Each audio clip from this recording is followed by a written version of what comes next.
right there, like some of these, which are just CSS. And again, it is very simple. It doesn't look like it is, I know, but it is extremely simple. What I don't like about it is that they are the new trend. Therefore, everyone is trying to do that. The basics of what this is simply that you get like a, I guess it's a 440, but yeah, based on the zoom. And in that thing, only have one gradient.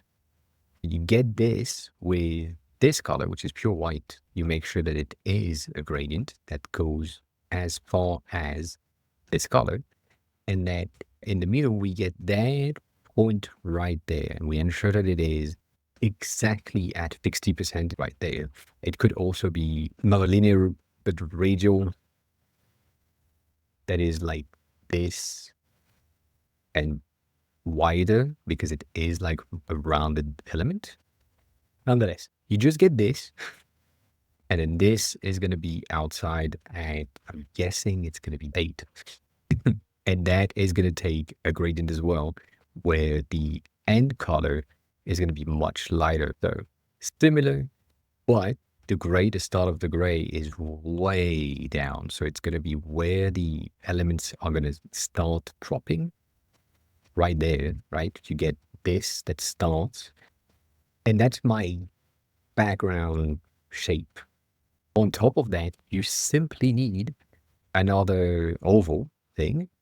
So for the sake of this, we're going to use that 416, apparently, roughly about this. And then that is going to be the same thing. It has a gradient, a very light gradient, but it has still a gradient that is going from here. The only thing that you need to have on top of that is a filled color icon. I'm just going to use a circle for now, taking a very specific type of color in the background. It's not white. It's a tad gray, and it has an inner shadow, which is going to be at 0% and blurred like crazy. So something like 40 of blur to just give you a bit of a faded element. That is what gives you the backlit keyboard effect, where the plastic of the keycaps is translucent, but still white. You can see some shadow from the paint or the other colors of the key. So double shot keycaps have this effect, and this is, I forgot how it's called. It has a very specific name on Blender, but that's basically it. The reason for that is that now you can just take these things, potentially say, this element right here is currently lit. And maybe instead of having an inner shadow, you can have drop shadow.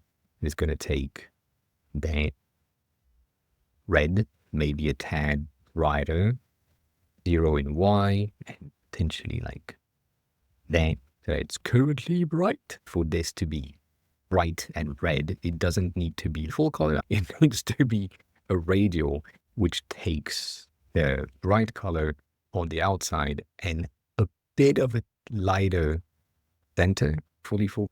But you see how easy it is.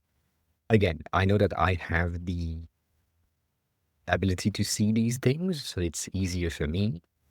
But yeah, that's basically what you want to do. And then based on what you said earlier, if you wanted this thing to be responsive to your cursor position, let me create something quickly. Let me just place it, and then we're going to do that. I'm going to put a fully bright light element right there with a stroke that has the black background, really simple. And then what we are going to do is rotate this to face that element, and then duplicate that frame, place this element on the other side, and rotate that to -30 instead of 30. The only thing that we want to do is take a prototype and say from here to here, not on click, but on drag, it's going to be smart animated, and same thing on the other side, reverse, on drag or while dragging technically. You have that.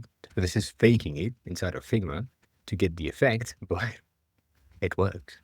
It took me like 5 seconds. No, Figma doesn't let me do HTML and CSS, but it gives me the ability to export this inside of the dev mode. To an extent, it gave me something, but it's not good. Like the output that I'm getting here is not what I would use in SwiftUI, for example. Right now, I have a background that is a color, which is not a gradient. So that is wrong. Here, I have a background that is a color, but I don't have the effect. You would be better, personally speaking, to learn how Figma works and just look at these and transfer in your head the values of that radial gradient. You have the X codes already. That should be enough to get the right content and outcome. These are really simple to make. I know they look complex because of how good they look. I think what makes them look good is the inner shadow that is so subtle that makes everything looks good. However, again, I'm saying however a lot. You're currently looking at it through the stream. It's compressed. That's the first thing.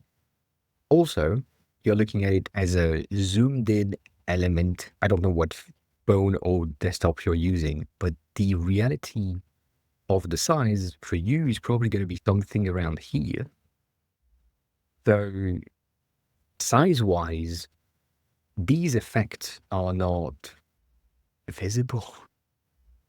It's such a pain for no reason. But don't try it. Don't try it. Don't try it. I'm not against it, but goddamn, is it a pain and a waste of time? There. That we have something that is making more sense. Yeah, like it took no time. This is not going to be a video on YouTube, that's for sure, because it's so simple.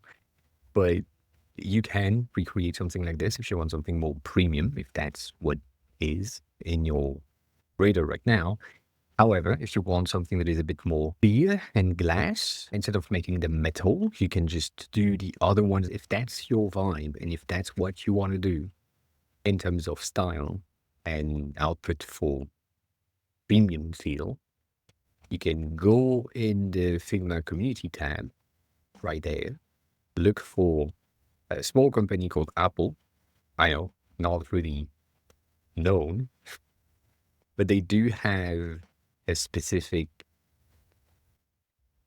Vision OS 2 UI kit, which will give you these elements for free. You basically have everything in there with the examples, with how it looks.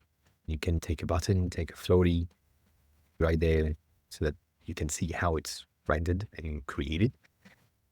You would have these button type tips and other elements, and you will see how easy it is. This is just a single element with a blur background and a border. The border as a linear gradient that follows the angle of the cursor or the ambient light in the room.